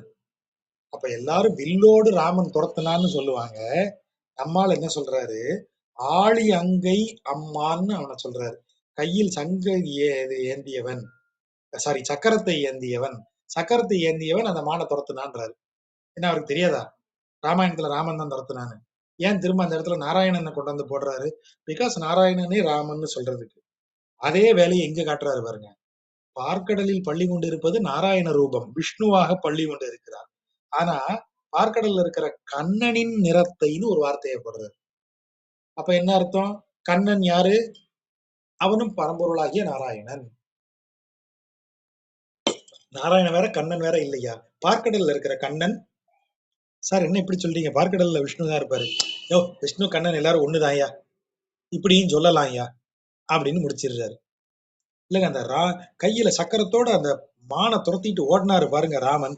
சார் கையில சக்கரத்தோட இருக்கிறது நாராயணன் சார். துரத்திட்டு ஓடின ராமன் கையில வில்லுதான் இருந்தது. யோ, அது எனக்கு தெரியாதா? ராமனும் நாராயணன் ரெண்டு பேரும் ஒண்ணுதான் ஐயா. துரத்திட்டு ஓடும்போது அவன் கையில சக்கரம் தான் இருந்தது. நீ லெப்ட்ல இருந்து பார்த்த, உன் கண்ணுக்கு வில்லு தெரிஞ்சது, நான் ஸ்ட்ரைட்டா இருந்து பாக்குறேன், என் கைக்கு சக்கரம் தான் தெரியுதுன்னு பாரு நம்மாழ்வார். இங்க அதைத்தான் சொல்றாரு. பொங்கு ஓத தன் பால்வேலைவாய் கண் வளரும் என்னுடைய கண்ணன். இங்க பார்க்கடலில் பள்ளி கொண்டிருக்கும் என்னுடைய கண்ணன்கிறாரு. என்னுடைய கண்ணன் பால் அவனிடத்தில் நல் நிறம் கொள், அவனிடத்தில் இருக்கிற நிறத்தை தான் கொள்ளுகின்ற, தான் எடுத்துக் கொள்ளுகிற கார் என்றால் கருமேகம். அந்த கருமேகம் கண்ணனின் நிறத்தை எடுத்துக் கொள்ளுகிறது. நம்மாழ்வார் கேட்கிறாரு, ஏப்பா கருமேகமே, தங்கா முயற்றிய ஆய். தங்கா அப்படின்னா விடாதன்னு அர்த்தம். அந்த இடத்துல ஒரு இடத்துல தங்கி நிற்காம விடாமல் தொடர்ந்துன்னு அர்த்தம். தொடர்ந்து முயற்றிய வாய், தொடர்ந்து முயற்சி செய்து தாழ் விசும்பின் மீது பாய்ந்து எங்கே புக்கு எத்தவம் செய்திட்டன கொல். அதாவது விடாம முயற்சி செய்து தாழ் விசும்பின் மீது, விசும்பு என்றா வானம், வானம் முழுவதும் பறந்து எங்க புகுந்து, எங்க இருந்து என்ன தவம் செய்த நீ? வான் முழுவதும் பறவை விரிந்து எங்க போய் ஒளிஞ்சிருந்து எந்த இடத்துல புகுந்து என்ன தவம் செஞ்ச நீ? உனக்கு இறைவனின் நிறம் வந்திருக்கே, இறைவனிடமிருந்து நிறத்தை பெற்றுக் கொண்டிருக்கிறாயே, நீ என்ன தவம் செய்தனை? எத்தவம் செய்திட்டன கொல். மேகங்கள் எல்லாம் ஏன்? அந்த மேகங்கள் எல்லாம் பார்க்கடலில் கண் வளரும் என்னுடைய கண்ணனின் பால் நிறம் கொண்டிருக்கின்றன. அப்ப கண்ணனின் நிறத்தை பெறுவதற்கு இந்த வானவெளியெங்கும் பறந்து இருக்கும் இந்த மேகங்கள் விடாமுயற்சி செய்து எங்கே சென்று, எங்கே புக்கு, எங்கே போய் என்ன தவம் செய்து இதை அடைந்தன, இந்த இறைவனின் நிறத்தை பெற்றன அப்படின்னு பாடுறாரு. இது ஒரு சாதாரணமான போக்குவரத்துல இப்படி இருக்கு. அப்ப ஒருபடி மேல போவோம். கார்மேகம் என்ன செய்கிறது? பார்க்கடலில் போய் அவன் நிறம் பெறுகிறதுன்னு சொல்றாரு. வெண்மேகமாக இருப்பது கடலுக்கு மேலே போனதும் கடலில் இருக்கும் நீரை உறிஞ்சி கருமை நிறம் அடைகிறது. அதுதான் நமக்கு தெரியும். அப்ப கார்மேகம்னு சொன்னா கருமேகம். ஏன் மேகம் கருமையாக இருக்கிறது? மேகத்தில் நீர் நிரம்பி இருந்தால் அது கருமை நிறமாக இருக்கும். வெண்மேகம் மழை பெய்யாது இல்லையா? எவ்வளவு வெண்மேகம் வானத்துல இருந்தாலும் நமக்கு மழை பெய்யுங்கிற கவலையே கிடையாது. கருமேகம் சூழ்ந்தாதான் மழை பெய்யும். அப்ப கார்ன்னு சொன்னா கருப்பு. கருமேகம் என்றால் கடலில் இருக்கும் நீரை வாரி கொண்டு வரும் மேகம். அப்போ கடலில் யார் இருக்கா? நாராயணன் இருக்கான். அதாவது இங்க கண்ணன் இருக்கான். கண்ணனிடத்தில் போய் நிறத்தை பெற்று வரும் மேகம். அப்போ அந்த மேகம் கடலிலிருந்து நீரை பெற்று எங்க கொண்டு வந்து கொட்டுது? பூமிக்கு கொண்டு வந்து கொட்டுகிறது. கடல் ஒரு பக்கத்துல இருக்கு, இங்கு நாம ஒரு பக்கத்துல இருக்கோம். ஆனா கடலிலிருந்து நீரை எடுத்து வந்து இந்த பூமிக்கு கொட்டும் பணியை கார்மேகங்கள் செய்கின்றன. அதனாலதான் இந்த உலகம் செழித்து வளர்கிறது. இப்ப இந்த பாட்டுல அவர் என்ன பொருள் சொல்றாரு? எங்கே புகுந்து என்ன தவம் செய்தாய் என்று யாரை கேட்கிறார்? அந்த கார்மேகத்தை கேட்கிறார். அந்த கார்மேகம் எங்கிருந்து நீரை பெறுகிறது? கடலில் இருந்து. எங்கு கொண்டு வந்து நீரை பொழிகிறது? இந்த பூமி முழுவதும். அப்போ இந்த கார்மேகம் ஆச்சாரியனை, குருவை குறிப்பது. ஆச்சாரியனாகிய குரு இறைவனிடத்தில் சென்று அவன் அருளை பெற்று, எப்படி மேகம் கடலிலிருந்து நீரை பெறுகிறதோ அதை போல பார்க்கடலில் இருக்கும் என் இறைவனிடமிருந்து இவர்கள் ஞானத்தை பெற்று அந்த ஞானத்தை கொண்டாந்து என்ன செஞ்சாங்க? இதோ என்னைய மாதிரி ஆட்களுக்காக எல்லாம் கொண்டாந்து கொட்டுனாங்க பூமியில. அதுதான் இங்க சொல்றாரு. அப்படி செய்து அப்ப பகவத் மூணாவது சொல்லியா தெரிந்துணர்வு ஒன்று இன்மையால்னு சொல்லும் போது சொன்னோம் இல்லையா? பகவத் சேஷத்துவம்னா பாகவத சேஷத்துவம் தான் அதுக்கு ஆரம்பம். பாகவத சேஷத்துவத்தினுடைய நிலை எல்லை நிலம்ங்கிறாரு. எல்லை நிலம்னா என்ன? பாகவத சேஷத்தினுடைய அந்த பணியில நீ முழுமை பெறும்போதுதான் பகவத் சேஷத்துவத்துக்கு போற, இறைவனுக்கு அடிமைப்படும் இடத்திற்கு போற. பாகவதற்கு அடங்காதவன், பக்தர்களுக்கு பணியாதவன் இறைவனின் திருவடியை காணவே முடியாது. அதனாலதான் பகவத் சேஷத்துக்கு எல்லை நிலம் பாகவத சேஷம். எது எல்லை? பாகவதர்களை வணங்கு, அந்த பாகவதர்களை வணங்குவதன் எல்லையில் நீ இறைவனை பார்ப்ப அப்படின்னு சொல்ற இடம்.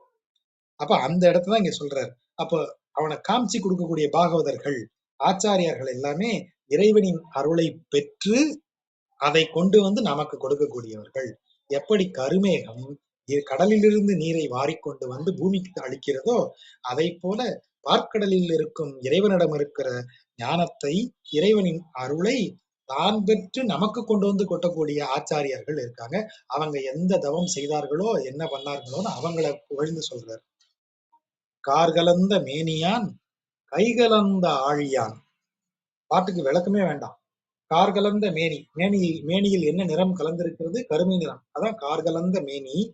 கை கலந்த ஆழி. கையில சக்கரம் இருக்கு. அது எப்படி இருக்கு? கையில ஒரு பார்ட் மாதிரி இருக்கு. கை கலந்த ஆழி, கையோடு கலந்தது மாதிரி இருக்கு. அவன் உடம்பில் ஒரு பகுதி மாதிரி இருக்கு. பார்க்கலந்த வல் வயிற்றான். அவருடைய பெரிய வயிறு, வல் வயிறு, பெரிய வயிறுல இந்த உலகமே கலந்திருக்கு. ஏன்னா பழைய காலத்துல என்ன செஞ்சிருவான்? எல்லாத்தையும் அள்ளி விழுங்கிருவான். ஆகவேதான் பார்கலந்த வல் வயிறான். பார்க்கடல்ல பள்ளி கொண்டிருக்கிறான். பாம்பனையான், பார்க்கடலில் பள்ளி கொண்டிருப்பவன். அப்படிப்பட்டவனை புகழ்ந்து சொல்லக்கூடிய இந்த பாடல்கள், பெரிய திருவந்தாதியின் பாடல்கள், அதை என்ன சொல்றாரு? சீர்கலந்த சொல் நினைந்து. இதான் சீர்கலந்த சொல் என்பது என்ன? கார்கலந்த மேனியானை, கைகலந்த ஆழியானை, பார்கலந்த வல்வயிற்றானை, பாம்பனையானின் சீர் அவனது புகழை பாடும் இந்த சொல், இந்த பெரிய திருவந்தாதியை நினைந்து போக்காரேல், அதை நினைத்து வாழ்நாள்களை போக்காதவர்கள் சூழ்வினையின் ஆழ்துயரை, வாழ்த்தை பாருங்க எப்படி வந்து விடுதுன்னு. சூழ்வினை, சூழ்ந்திருக்கும் வினை. எது சூழ்ந்திருத்தெல்லாம் என்ன அர்த்தம்? வினை இப்ப வருது. இப்ப நம்ம திரைப்படங்கள் எல்லாம் சொல்றாங்க. முன்னாடி ரவுடிகள் பாஷையில இருந்தது சுத்து போடுறது. சுத்து போடுறதுன்னா என்ன? ஒருத்தனை கொல்றதுன்னு முடிவு பண்ணியாச்சுன்னா அவன் எப்படி எந்த டைரக்ஷன்ல ஓடி தப்பிப்பாங்கிறத யோசிச்சு அந்தந்த டைரக்ஷன்ல எல்லாம் ஆள் போட்டுருவீங்க. அவன் கடைக்குள்ள போயிட்டான், கடைக்கு பரவாசல் இருக்கா? இருக்கு. அங்க இருந்து ஒருத்தன் வா, கடைக்குள்ள ஒருத்தன் உட்காரு கூட, வாசல்ல 2 பேர் நில்லு. 2 பேரும் பைக்கை ரெடியா வச்சுக்க, காரை ரெடியா வச்சுக்க, ஆன்ல வச்சிருக்கியா? உள்ள போறோம். அவன் தப்பிக்க இந்த பக்கம் ஓடுவான், நீ வெட்டணும். அந்த பக்கம் ஓடுனா நான் வெட்டணும். இதுதான் சுத்து போடுறது. சூழ்ந்து நிற்றல். இப்ப நடுவுல மாட்டினவன் தப்பிக்கவே முடியாது. அதான் சூழ்ந்து. சூழ் வினை. வினை வந்து ஒருத்தனை எப்படி அட்டாக் பண்ணும், அவன் தப்பிக்கவே முடியாதபடிதான் வினை பயன் ஒருவனை சூழும். ஒரு கேப் விடாது, அது எஸ்கேப் ஆயிட விடாது. அதனாலதான் அதுக்கு பேர் சூழ்வினை. சரி, சூழ்வினை வருதுன்னு வைங்க, என்ன செஞ்சிருவாங்க? சும்மா போலீஸ்காரங்க சுத்தினாங்கன்னா லத்தியால 2 அடி அடிச்சு அனுப்புவாங்க. ஆனா நமக்கு விரோதிகள் சூழ்ந்துட்டாங்கன்னா ஆளை காலி பண்ணிடுவாங்க. அது ஆழ் துயர், கடும் துயரை தரக்கூடியது. சூழ்வினையின் ஆழ் துயர். துயரத்துக்குள்ள ஆழ்த்திரும், துயரத்தை கொடுக்காது. துயரத்துக்குள்ள நம்மளை முங்க வச்சுட்டு போயிடும். அதனாலதான் ஆழ் துயர்ங்கிற வார்த்தை வருது. சூழ்வினையின் ஆழ்துயரை எண்ணினைந்து இப்போது போக்குவர். இந்த பாடலை பாடி கார்கலந்த மேனியானை, கைகலந்த ஆழியானை, பார்கலந்த பல்வயிற்றானை, பாம்பனையானை அவனை நினைந்து, அவன் சொல், அவன் சீர், அவன் பெருமைகளை நினைந்து நேரத்தை போக்கலன்னா இப்படி சூழ்ந்து வரக்கூடிய கடும் துயரை தரக்கூடிய வினையை எதை நினைச்சு இப்ப போக்குவாங்க? இப்போது என்றால் அனுபவித்துக் கொண்டிருப்பது. ஆமா, அவனை நினைக்கலன்னா இப்ப நீ வினயத்தான் அனுபவிச்சுட்டு இருப்ப. அதான் அவர் சொல்றாரு. இப்ப எதை நினைச்சு அதை போக்குவாங்க அப்படின்னு கேக்குறாரு. சாற்று பாசுரம்னு பேரு. சாற்று பாசுரம்னா அந்த பலனை சொல்லுவது, பலஸ்ருதி. இந்த 2 பாட்டுமே 86 சரி 87 சரி ரெண்டுமே சாற்று பாசுரங்கள். இந்த பலனை சொல்லுவது. சீர்கலந்த சொல்ங்கிறது பெரிய திருமொழியை குறிக்கக்கூடியது. சீர்கலந்த சொல்லாகிய இதை நினைச்சு இறைவனை, இதை பாடி இறைவனை வணங்கவில்லை என்றால் உனது வினையின் கடும் துயர்களை நீ வேற எதை நினைச்சு நீ மாத்திக்க முடியுங்கிற அப்படின்னு கேள்வியா கேட்கிறார் நம்மாழ்வார். அடுத்த பாட்டை பாருங்க.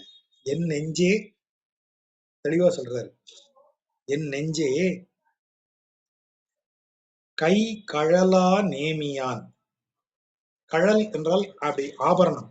கை கழலா நேமியான், கைக்கு ஆபரணம் போல் சக்கரத்தை வைத்திருப்பவன். கை கழலா நேமியான் நம்மேல் வினை கடிவான். நம் மேல இருக்கிற வினைய அவன்தான் போக்குவான். மேல பாட்டுல சொன்னோம் இல்லையா, அவனை வணங்கலன்னா சூழ்வினையின் ஆழ்துயர் உனக்கு இருக்குன்னு சொன்னாரு. இந்த பாட்டுல சொல்றாரு, என் நெஞ்சே அந்த வினையை கடியக்கூடியவன். கடிதல் என்றால் போக்குதல், தண்டித்தல். நம் வினையை தண்டிப்பான், நம் வினையை போக்குபவன் யாரு? கை கழலா நேமியான், கையில் ஒரு அழகு போல் பொருந்திய சக்கரத்தை வைத்திருப்பவன், நம்மேல் வினை கடிவான், நமது வினைகளை தீர்ப்பான், அவனது மொய் கழலே, மொய் என்றால் இந்த இடத்தில் அழகு பொருந்தியன்னு அர்த்தம். மொய் கழலே எப்போதும் ஏத்த முயல். எப்போதும், எப்போதும்னா என்ன அர்த்தம்? வணங்கிட்டு 10 நிமிஷம் வணங்கிட்டு அவன் லைட்டா நமக்கு ஒரு ரிலாக்ஸேஷன் கொடுத்த உடனே பழையபடி திரும்ப உலக இன்பத்துக்குள்ள பாயறது, அது அல்ல. மொய்கழலே எப்போதும் ஏத்த முயல், எப்போதும் அவனது திருவடிகளையே புகழ்ந்து இருக்க முயற்சி செய், வணங்கு. இந்த வார்த்தையை எப்ப சொல்றேன் நான்? இப்போதும், இப்பவும் சொல்லுவேன். இன்னும், இன்னும் சொல்லுவேன். இனி சிறிது நின்றாலும், இன்னும் எவ்வளவு காலம் நின்னாலும், எப்போதும் ஈதே சொல், இதுதான் என்னுடைய சொல். உறுதியா சொல்லிட்டார் நெஞ்சத்துக்கு. எப்பா இப்போதும் இவ்வளவு நேரமும் உன்கிட்ட சொன்னேன், இனியும் சொல்லுவேன். இன்னும் எவ்வளவு காலம் ஆனாலும் இதே சொல்லதான் சொல்லுவேன். நீ என்கிட்ட எவ்வளவு வேணாலும் ஆர்கியூ பண்ணி பாரு என் நெஞ்சே, நான் தெளிவா சொல்லுவேன். நம்மேல் வினை கடிவான், அவனே கைகளலா நேமியான், அவன் மொய்களலே வணங்க முயற்சி செய். இவ்வளவு நேரம் உனக்கு அதான் சொன்னேன். இப்போதும்னா என்ன அர்த்தம்? இந்த 86 பாட்டுலையும் உனக்கு அதைத்தாயா சொன்னேன். இப்போதும், இப்ப வரைக்கும் அதான் சொல்லிக்கிட்டு இருக்கேன். இன்னும், இனிமேல நீ என்ன சந்தேகம் வேணாலும் கேளு, அப்பவும் இதே தான் சொல்லுவேன். என்ன சொல்லுவேன்? கைகளலா நேமியான், நம்மேல் வினை கடிவான், மொய்களலே எப்போதும் ஏத்த முயல். இதே வார்த்தையை தான் இன்னும் சொல்லுவேன்.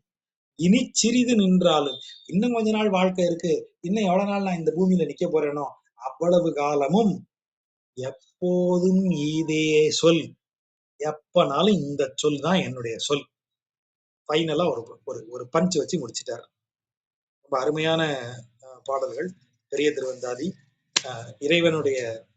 இறைவன் மேல் ஒரு பக்தன் செலுத்தக்கூடிய பக்தியை ரொம்ப லாஜிக்கா அந்த பக்தனுக்கு ஏற்படக்கூடிய சந்தேகங்களை எல்லாம் தனக்கு ஏற்பட்ட சந்தேகங்களாக ஆக்கி கொண்டு அதற்கு விளக்கம் சொல்லி ஒரு நல்ல அனுபவத்தை கொடுத்தது நம்மாழ்வாரின் பாசுரங்கள். பொறுமையாக கேட்ட நண்பர்களுக்கு நன்றி.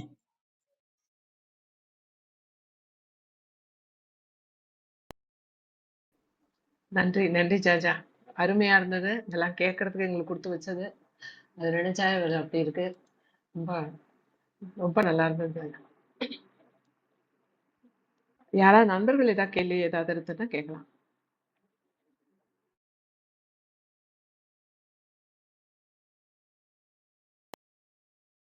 வணக்கம் ஜஜா. கேள்விகள் இல்ல.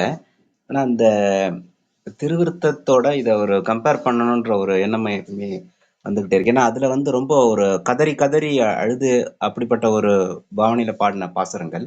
இங்க வந்து பெரும்பாலும் நெஞ்சுக்கு அட்வைஸ் பண்ற மாதிரி ஒரு ஒரு மெச்சூரான ஸ்டேட்டை காட்டுற மாதிரி, கொஞ்சம் தனிந்த ஒரு நிலையை காட்டுற மாதிரி இருக்கு இந்த பாசுரங்கள். அதே போல அங்க வந்து பாத்தீங்கன்னா இதே மேகத்தை உதாரணத்தமா சொல்லி அவர் கேட்கிறாரு. திருமால் திருமேனி ஒக்கும் யோகங்கள் உங்களுக்கு எவ்வாறு பெற்றீர்?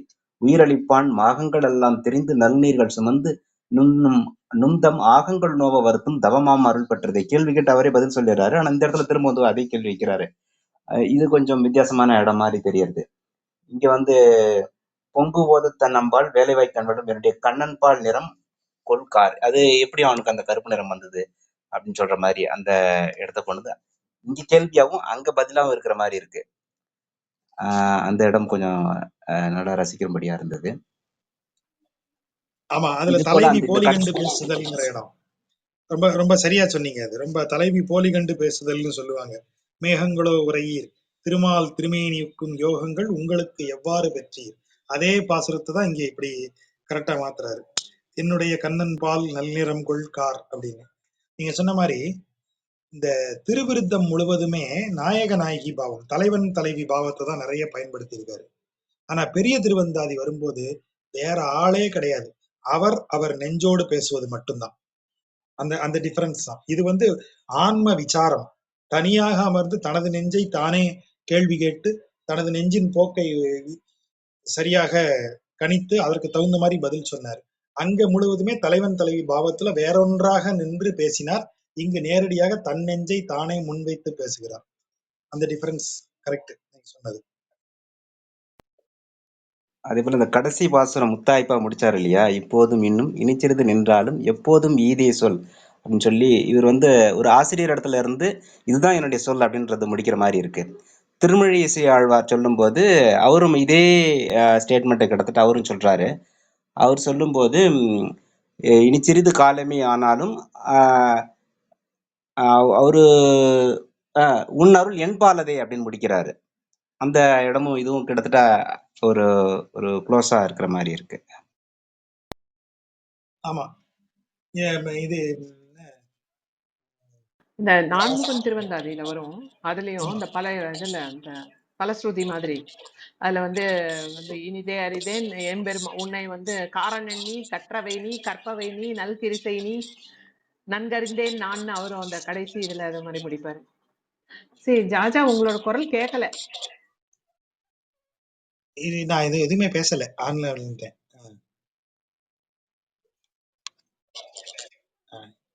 இல்ல இல்ல, நீங்க நான் கேட்டு அந்த பாசுரத்தினுடைய முடிவுல அந்த நெஞ்சுக்கு உரைத்தல் இருக்கு இல்லையா, அது எல்லா ஆழ்வார்களுமே அது ஏதாவது ஒரு பாசுரங்கள்ல எங்கேயாவது ஒரு இடத்துல சொல்லியிருக்கிறது தான். அது வந்து ஒரு வைணவத்துல இருக்கிற ஒரு ரொம்ப இதான இடம். அதாவது வைணவம் வந்து இந்த எதெல்லாம் நம்ம செய்யணும் அப்படின்னு பேசுது. கூடவே இதையெல்லாம் செய்யணுங்கும் போது நமக்கு என்ன சந்தேகங்கள் வரும், நமக்கு ஏற்படக்கூடிய குழப்பம் என்ன, நம்முடைய தர்க்க மனம் எப்படி அதுல செயல்பட்டுக்கிட்டே இருக்கும், அதுக்கும் சேர்த்தே ஆன்சர் பண்ணியிருக்காங்க. அப்போ ஆழ்வார்கள் அதுக்கு ஆன்சர் பண்ணும்போது உங்களுக்கு இப்படி சந்தேகம் வரும், உங்களுக்கு வரக்கூடிய சந்தேகம்னு பேசுறது இல்லை. அதற்கு பதிலாக தன்னையே அந்த ரோல்ல கொண்டு வச்சுக்கிறாங்க. என் நெஞ்சு நான் தீவினை ஏன், நான் வந்து வாளா இருந்தேன், நான் வந்து வீணே பொழுதை கழித்தேன் அப்படின்னு தன்னையவே சொல்லிக்கிட்டு நமக்கு உதாரணம் அமைக்கிறாங்க. தன்னை உதாரணமாக்கி கொண்டு பேசக்கூடியவர்களாக இருக்கிறாங்க. அப்போ இந்த நம் மனம் படும் ஐயங்களை எல்லாம் தனது மனம் படுவதாக சொல்லி பாடுறது ஆழ்வார்கள் மரபு. அதுதான் வந்து அந்த பாகவதர்கள் ஏன் உயர்ந்தவர்கள், இறைவனோ தொண்டருள் அடக்கம் அப்படின்னு சொன்னார் இல்லையா. யாரு தொண்டன்னு கேட்டா, இப்ப நம்ம சொல்றோம் இறைவனோ தொண்டருள் அடக்கம், உடனே தொண்டர் சொல்றான் அப்படியா, இறைவனே என்னுள் அடக்கம் இல்ல, அப்ப நான் இறைவனை விட பெரியவன், நீங்க எல்லாம் என்ன பண்ணுங்க, இனிமே இறைவனை வணங்குறதுக்கு பதிலா என்னையவே வணங்க அப்படின்னு சொல்ல ஆரம்பிச்சான்னு வைங்க, அவன் தொண்டனா? இறைவனோ தொண்டர்தம் உள்ளத்து ஒடுக்கம். அப்ப அப்ப ஒரு தொண்டனை போய் நீங்க வணங்குனீங்கன்னா அந்த தொண்டன் என்ன சொல்லுவான், ஐயா நீ வணங்குவது என்னுள் உறைந்திருக்கும் அந்த இறைவனை, என்னுள் உறைந்திருக்கும் இறைவனை வணங்குகிறாய், உனது வணக்கம் அந்த இறைவனுக்கே போகட்டும்னு சொல்லுவான். அப்படி சொல்றவன் தான் தொண்டன், அவன் நெஞ்சிலதான் இறைவன் இருக்கிறான். ராமகிருஷ்ண பரமஹம்சர் இத ரொம்ப பிரில்லியண்டா ஒரு கதையில சொல்லியிருக்கிறார். ஒரு கிராம கோயில் திருவிழா, சாமியை எடுத்து காளை மாட்டோட முதுகுல வச்சு கட்டி ஊர்வலமாக வீதிகள்ல கூட்டு போறாங்க. வீதியில இருக்கிற ஒவ்வொரு வீட்டுல இருக்கிறவங்களும் வந்து விழுந்து வணங்குறாங்க. ஒரு ஒரு வீதி தாண்டின உடனே காளமாடு நினைச்சுக்குதான், ஆஹா இந்த ஊர்க்காரங்க நமக்கு மேல ரொம்ப மரியாதையா இருக்காங்க, ரொம்ப நம்மளை பார்த்த உடனே காலில் விழுறாங்க, சே இவ்வளவு நாளா நம்ம இதை கவனிக்காம போயிட்டோமே அப்படின்னு சொல்லி கொஞ்சம் ஸ்லோவா போகுது. உடனே பின்னால் அந்த மாடை கூட்டிட்டு வந்தவன் ஏய் போ அப்படின்னு தள்ளுறான். போ போ போ கொஞ்சம் வேகமா போ அப்படின்னு சொல்லும் போது மாடு நினைக்குது, யார்ரா நீ, நான் எப்பேற்பட்ட ஆளு, இந்த ஊரே என் காலில் விழுந்து வணங்குது, நீ சொன்னா நான் போணுமா அப்படின்னு நின்னுக்குது. என்னடா அது ஊர்வலம் நின்றுச்சு அவனோடனே எல்லாரும் மாட்டுக்காரனை பாக்குறாங்க. மாட்டுக்காரன் ஒரு குச்சி எடுத்து பலார் பலார்னு 4 போடு போட்டான். அப்பதான் அதுக்கு தலையில உரைக்குது, ஆஹா விழுந்து விழுந்து வணங்குனது நம்மளே இல்ல, நமக்கு மேல ஒண்ணு உட்கார்ந்து இருக்கு, அததான் இவங்க விழுந்து வணங்கி இருக்காங்க, நம்ம நமக்குரிய வணக்கம் நினைச்சோமே. அதுதான் பரமஹம்சர் வந்து உண்மையிலேயே எப்படி சொல்றது, இந்த tales and parables of Sri ராமகிருஷ்ணான்னு சொல்லி இருக்கு. அவ்வளவு பிரமாதமா இருக்கும் ஒவ்வொரு கதையும், சின்ன கதை ஆனா பெரிய பொருளை தரக்கூடியது. எல்லா தொண்டரும் அப்படித்தான் இருக்காங்க. தொண்டர்கள் தம்மை இன்னும் பணிவானவர்களாக்கி கொள்ளுகிறார்கள். அந்த இடம்தான் இங்க இருக்கிற ஆழ்வார்கள் நம்முடைய தவறை சுட்டி காட்டுவதற்கு தானே தவறு செய்தவர்களாக ஆக்கி தம்மை பற்றி பாடுவது. என் நெஞ்சு தீவினை உடையது, பாழ்த்த விதி என்னுடைய நெஞ்சுடையது, நான் தான் தீவினையேன், நான் தான் அருவினையேன், நான் தான் எல்லா தவறுகளையும் செய்தவன் அப்படின்னு தன்னை சொல்லிக்கிறது. இந்த இந்த இந்த பணிவு தான் என்றைக்கு இருந்தாலும் பாகவத லட்சணம். அடியான் தொண்டன் ஒருத்தனை சொன்னா அந்த தொண்டு செய்கிறவனுடைய முதல் தகுதியே அவன் தன்னை இறைவனுக்கு அடிமைப்பட்டவனாக வைத்துக் கொள்வது. தனக்கு தரப்படும் மரியாதைகளை எல்லாம் இறைவனுக்கு அடியானாக இருப்பதால் மட்டுமே தனக்கு கிடைக்கிறது. ஆகவே இந்த மரியாதை இறைவனுக்கு செல்ல வேண்டியதுங்கிற நினைப்போட இருக்கிறது. அதனாலதான் நீங்க குருமார்களை வணங்கலாம், சும்மா எல்லாரையும் விழுந்து விழுந்து வணங்கக்கூடாதுன்னு சொல்றது. ஒரு குருவை வணங்குனீங்கன்னா அந்த குரு மனசால நினைக்கணும், இந்த வணக்கம் இறைவனுக்கு போகும், என் மூலமாக என் என் என் அந்தர்யாமியாக இருக்கும் இறைவன் இவனுக்கும் அந்தர்யாமியாக அருளட்டும்னு சொல்றவன் தான் குரு. என்னைய வணங்குன்னு சொல்றவன் குரு இல்லை. அந்த வணக்கத்தை ஏற்பவன் குரு அல்ல. ஒரு குருவை நீங்க வணங்கவே முடியாது, அவன் காலில் விடலாம், வணங்க முடியாது. ஏனென்றால் அந்த வணக்கத்தை அவன் ஏற்றுக்கொள்வதில்லை. நீங்க கொடுக்குறீங்க, அவன் வாங்கிக்கிறது இல்ல, அப்படியே வாங்கி இன்னொருத்தட்ட கொடுத்துடுறான். நீங்க அவனுக்கு ஏதாவது கொடுக்க முடியுமா? சார் உங்களுக்கு நான் ஒரு gift கொடுக்குறேன் சார், நான் gift வாங்கி இன்னொருத்தட்ட கொடுத்துருவேன். அப்ப நீங்க எனக்கு என்ன கொடுக்க முடியும்? அதுதான் ஒரு பக்தன் செய்யறது. அவன்தான் பாகவதன், அவன்தான் ஆச்சாரியன், அவன்தான் குருபீடத்தில் உட்கார முடிந்தவன். புகழ்வதா இருந்தா என்னைய புகழாத, இறைவனை புகழ். வணங்குறதா இருந்தா என்னைய வணங்கி பிரயோஜனம் இல்லை, இறைவனை வணங்கு. நீ என்னைய வணங்கினாலும் அது இறைவனுக்கு தான் போகும். மறுநாள் காலையில நீங்க அவனை வணங்கலாம், நேத்து வணங்கினா இன்னைக்கு ஏன் நம்மளை வணங்கல அப்படி யோசிச்சாலே அவன் குருவா இருக்க மாட்டான். ஆழ்வார்கள் ஒவ்வொருவரையும் நான் வாசிக்க வாசிக்க அவர்களுடைய பணிவு தான் என்னைய முதல்ல தீண்டக்கூடிய ஒன்றா இருக்கு. என்றைக்காவது எனக்கு மனசுல பிரபந்தத்துல நான் ரொம்ப பிரமாதமான ஆள்னு தோணிச்சுன்னா நான் இந்த ஆழ்வார்களை படித்ததுல அர்த்தமே இல்லை, இந்த ஆழ்வார்களை வாசித்ததில் பொருளே இல்லை. இப்ப வரைக்கும் இதன் பொருளும் இந்த பாசுரங்களை பாடிய வேதம் போல இதை உரைத்த அந்த ஆழ்வார்களுக்கும் இதன் பொருளை விரிவாக நமக்கு எடுத்து சொன்ன உரையாசிரியர்களுக்கும் தான் இந்த பெருமையெல்லாம் போகணும். அதுதான் முறை. அவர்களை வணங்கிதான் நாம இதை தொடரணும். எனக்கு அது அந்த நீங்க சொன்னதுனால சொல்றேன். ஒவ்வொரு முறையும் இந்த நம்மாழ்வார் பாசுரங்கள்ல அது தெளிவா பார்க்கலாம். வேதம் தமிழ் செய்த மாறன்னு அவருக்கு அவ்வளவு பெருமை இருந்தாலும் அவர் அடிப்படையில் அந்த இடத்தை விட்டு மாறவே இல்லை. நான் அடியானுக்கும் அடியான் அப்படிங்கிற இடத்தை விட்டு அந்த தெரிந்துணர்வு ஒன்று இன்மையால்ங்கிற சொல்ல அவர் தாண்டி போறதே இல்லை. ஆகவே நம்மாழ்வார்ட்டிருந்து நாம கத்துக்க வேண்டிய குணமாக அதை நான் மனசுல வச்சிருக்கேன். ரொம்ப பொறுமையாக இதையெல்லாம் கேட்ட நண்பர்களுக்கு நன்றி. வேற ஏதாவது கேள்விகள் இருக்கா? நன்றி ஜஜா. இப்போ ராமகிருஷ்ண பரமஹம்சரை பத்தி பேசினதுனால அந்த சந்தேகம் கேட்கிறேன். ராமகிருஷ்ண பரமஹம்சரும் பக்தியை தான் முன் வைக்கிறாரு முதல்ல. ஆனா விவேகானந்தர் தான் பக்தியும் இல்ல தியானம் அல்ல மெடிடேஷன் இது எல்லாமே போய் சேர்ற இடம் ஒண்ணுதான் அப்படின்னு சொல்லிட்டு அவரு தான் தியானத்தையே முன் வைக்கிறாருன்னு நினைக்கிறேன். ஆனா இவர் பக்தியை தான் முன் வைக்கிற மாதிரி தோணுது எனக்கு. அப்படிதான் படிச்ச மாதிரி ஞாபகம். சரியா அது? அதாவது நம்ம இந்த மார்க்கங்களை வெவ்வேறையா நினைக்கிறோம். வேதாந்த தேசிகர்கிட்ட இந்த கேள்வி கேட்கப்படுகிறது. அனுஷ்டானமாகிய கர்ம முறையில் ஞான முறையில் செய்யப்படுகிற வழிபாடும் பக்தியில் செய்யப்படுகிற வழிபாடும் இரண்டில் எது சிறந்ததுன்னு கேட்கிறார்.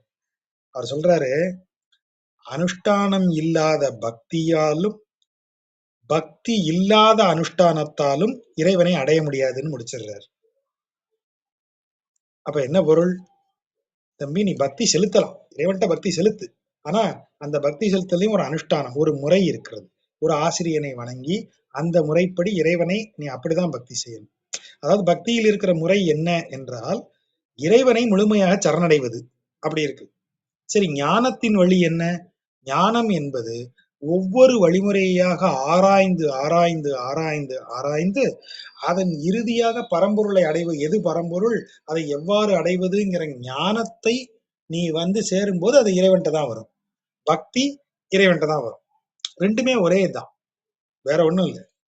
ஞானம் என்பது நீங்க ஆன்லைனை பார்த்து தேதியை பார்த்து இந்த தேதியில இந்த சீட்டுல நமக்கு ரிசர்வ் பண்ணலான்னு ஒரு தியேட்டர்ல ஒரு டிக்கெட்டை புக் பண்றீங்க. பக்திங்கிறது என்ன செய்யும்? கவுண்டர்ல போய் நின்று கூட்டத்தோட கூட்டமா கலந்து அடிச்சு பிடிச்சு முன்னாடி போய், அதுதான் சார் ஜாலி. அப்படி கூட்டத்தோட கூட்டமா போய் சவுண்டு விட்டு ஒரு டான்ஸ் ஆடி அப்படி வேர்வையில நனைஞ்சி அப்படி கவுண்டர்ல நுழைஞ்சி ஒரு டிக்கெட்டை வாங்கிட்டு உள்ள போனோம்னு வைங்க, 2 பேரும் ஒரே சினிமா தான் பார்க்க போறாங்க. ஞானமும் பக்தியும் ஒன்றோடொன்று கலந்ததுதான். பக்தி இல்லாத ஞானமும் ஞானம் இல்லாத பக்தியும் பயனற்றவைங்கிறது தான் எல்லாரும் சொல்றது. ஸோ அதுதான் நானும் சொல்ல முடியும். ஒரு மெத்தேடுல இருந்து இன்னொரு மெத்தேடுக்கு போகும்போது இது அதை முழுமையாக மறுக்கிறதுங்கிற எண்ணம் நமக்கு வர வேண்டியது இல்லை. நம்ம மரபுல எல்லாமே ஒன்றோட ஒன்று கலந்ததுதான். இவ்வளவு பேசுறாருல விவேகானந்தர், ஞானம்தான் ஞானத்தின் வழியாகன்னு அவர் சொல்லுவார். எங்க அவர் குருதேவரை பத்தி ஒரு வார்த்தை பேச சொல்லுங்க, அப்படியே பக்திமயம் ஆயிடுவார். விவேகானந்தர் ராமகிருஷ்ண பரமஹம்சரை பத்தி பேசினதை எல்லாம் பாருங்க, அப்படியே பக்திமயம் ஆயிடுவாரு. நீங்க இன்னொரு மதுரகவி ஆழ்வாரை பார்க்கலாம், அப்படியே உருகி உருகி நம்மாழ்வாரை வணங்கிய அதே பக்தன் குரு பக்தி அப்படியே இவர்கிட்ட பார்க்கலாம். இறைவனை பற்றி பேசும்போதும் சீடர்கள்ட்ட பேசும்போதும் ஐயா அப்படியே ஞானத்தை பற்றி அறிவை பற்றி உரையாற்றுவார். குருவை பத்தி பேச சொல்லுங்க, அப்படியே பக்திமயம் ஆயிடுவார். அப்போ பக்தியும் ஞானமும் கலந்ததுங்கிறத நீங்க விவேகானந்தர்கிட்ட பார்க்கலாம்.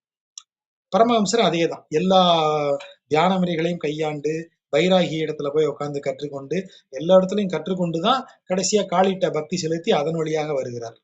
அது இரண்டும் கலந்ததுதாங்கிறது தான் நம்ம யோசிக்க வேண்டியது. நன்றி ஜாஜா. இந்து கோபால் வராங்க, இன்வைட் பண்றோம். லலிதா, உங்க உங்க ஓவியம் ரொம்ப அருமையாக இருந்தது. அந்த கிருஷ்ணருடைய ஓவியம் ரொம்ப நல்லா இருந்தது. அந்த அந்த பாசுரத்துக்கு ஏத்த அழகு, அந்த அந்த இது எல்லாமே ரொம்ப நல்லா இருந்தது. ரொம்ப மகிழ்ச்சி, ரொம்ப நல்லா இருந்தது அந்த ஓவியம்.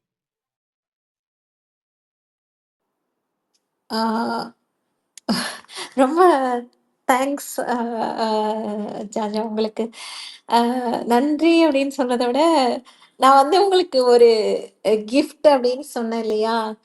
ஸோ நான் வந்து இப்போ அது வந்து 3 வரைஞ்சிருக்கேன்.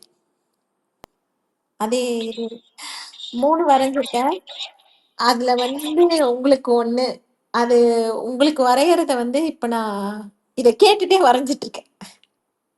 நல்லது, சிறப்பு, அழகு, நல்லா இருந்தது அந்த விஷயம். நான் அந்த அக்குவடம் எழுந்து தாழ, அது எப்பொழுதுமே அந்த காட்சி வந்து எனக்கு அப்படியே கண்ணிலேயே இருக்கும். ஆமா. பெரியாழ்வாருடைய அந்த பாசுரம், ஆ, சின்ன சின்ன இந்த குழந்தையோட ஒரு பாதம், எந்த குழந்தைய பார்த்தாலும் அப்படி ஒரு இதா இருக்கும். ஆமா. குழந்தையினுடைய அது அழகு அது ரொம்ப நல்லா வந்திருக்கு. மிக்க நன்றி ஜாஜா.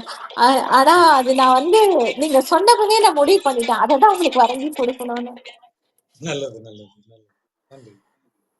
மிக்க நன்றி ஜாஜா. நீங்க உங்க வகுப்பு அட்டன் பண்ணலனா இத வரையறதுக்கு எனக்கு ஒரு வாய்ப்பே கிடைச்சிருக்காது. பெரியாழ்வார் செய்யற சேட்டை இதெல்லாம். மிக்க நன்றி ஜாஜா. நன்றி, நன்றி, தேங்க்யூ. இந்து உங்களை திருப்பி இன்வைட் நான் கொடுத்தேன், வெற்றியும் கொடுத்தாரு. அது ஏன்னு தெரியல, நீங்க உங்களது மேல வரல, ஸ்பீக்குக்கு வரல, ஏன்னு தெரியல. ப்ளீஸ் இக்னோர் திஸ் டைம் சொல்லிட்டாங்க. குழுமத்துல கூட பார்க்கலாம், நீங்க அப்புறமா குழுமத்துல ஏதாவது கேள்வி இருந்ததுன்னா கூட குரூப்ல போட்டு விடுங்க, நம்ம அதுக்கு ஆன்சர் பண்ண முடியுமா? ஓகே, நண்பர்களுக்கு மிக்க நன்றி. அப்ப அடுத்து செவ்வாய்க்கிழமை என்று வகுப்புல சந்திக்கலாம். செவ்வாய்க்கிழமை என்று ஆமா, திருமங்கையாழ்வார் அருளி செய்த திருஎழுக்கூற்றிருக்கை. ஆமா, அது மொத்தமே 45 வரிகள் தான். ஆக முடிஞ்சதுன்னா நம்ம அதை ஒரே செஷன்ல முடிக்கலாமான்னு பார்ப்போம். ஏன்னா நிறைய அதுல வந்த நிறைய விஷயங்களை நம்ம ஏற்கனவே பார்த்துட்டோம். அதாவது ஏற்கனவே பார்த்தது தான் இங்க கொஞ்சம் வேற வேற மாதிரி வரும். ஸோ அந்த அடிப்படை விளக்கம் நீளமா சொல்ல வேண்டியதாக இருக்காது. உதாரணமாக, நான்மறை ஐவகை வேள்வி அறுதொழில் அந்தனர் வணங்கும் தன்மையைன்னு சொல்லியிருக்கோம். ஐவகை வேள்வி என்னன்னு நமக்கே தெரியும். பஞ்சயஜ்யம் என்னன்னு ஏற்கனவே பார்த்திருக்கோம். அதே மாதிரி அறுதொழில் அந்தனருக்குரிய 6 தொழில்கள் என்னங்கிறதையும் பெரியாழ்வார் பாசுரங்கள்லயே பார்த்திருக்கோம். ஸோ அதையெல்லாம் நம்ம வேகமா தாண்டி வரலாங்கிறதுனால நாம இந்த திருவழிக்கூற்றிருக்கையை நாம செவ்வாய்க்கிழமை அன்னைக்கு முழுவதும் பார்க்க முடியுமான்னு பார்ப்போம். ஜாஜா, ஒரே ஒரு ரெக்வஸ்ட், இந்த பிப்ரவரி ஃபர்ஸ்ட் வீக்லயாவது நம்ம வந்து அந்த ஆண்டாளுடைய பாசுரங்கள்லாம் நாங்க எழுதி அந்த போட்டுட்டோம். ஆமா அடுத்தது ஆமா வந்து அந்த அந்த காரணம் ஆமா இதுவும் திருப்பள்ளி எழுச்சியும் போட்டாச்சு. ஒன்லி ஒன்லி நான் வந்து ஏன்னா ரெண்டையும் சில பேர் பார்த்தேன். வந்து அத நீங்க பார்க்கணும்னு கொஞ்சம் இது பண்றாங்க. இது வந்து இன்னும் ஆமா சில பேர் இன்னும் 2 பேர் குடுக்கல. குடுக்காததும் இருக்கு. அதாவது இதுல இல்ல. சரி ஆண்டாள்து முடிஞ்சிருச்சு. இதுல வந்து தொண்டரடி பொடியாழ்வார்ல வந்து தான் வந்து திருப்பள்ளி இல்ல இல்ல எழுச்சி அது முடிஞ்சிருச்சு. ஆமா திருமாலையில என்ன இன்னும் கொஞ்சம் பாக்கி இருக்கு. ஷூர் அத பண்ணுங்க. ஒண்ணும் இல்ல. இப்போ இந்த சனி ஞாயிறு பார்க்கலாம்னு நினைச்சா இந்த ஞாயிற்றுக்கிழமை அன்று தென்காசி மாவட்ட புத்தக கண்காட்சியில உரையாற்றுவதற்கு கூப்பிட்டுருக்காங்க. அதுக்கு கிளம்பி போயிட்டு வரேன். இந்த வீக்கெண்ட் அங்க போயிடுது. ஒரு 5, 6 வீக்கெண்டா நானு ஏதாவது ஒரு இதுல எங்கேஜ் ஆகியே இருக்கேன். அதான் கொஞ்சம் நேரம் கிடைக்கிறது தான் கொஞ்சம் சிரமமா இருக்கு. பட் நான் எவ்வளவு சீக்கிரம் பார்க்க முடியுமோ பார்த்துடுறேன். பிப்ரவரியில முடிச்சிருவேன். பிப்ரவரியில நான் பார்த்துடுறேன். நன்றி ஜாஸ். ரைட். நண்பர்களுக்கு நன்றி. அடுத்து செவ்வாய்க்கிழமை சந்திக்கலாம். நன்றி. நன்றி.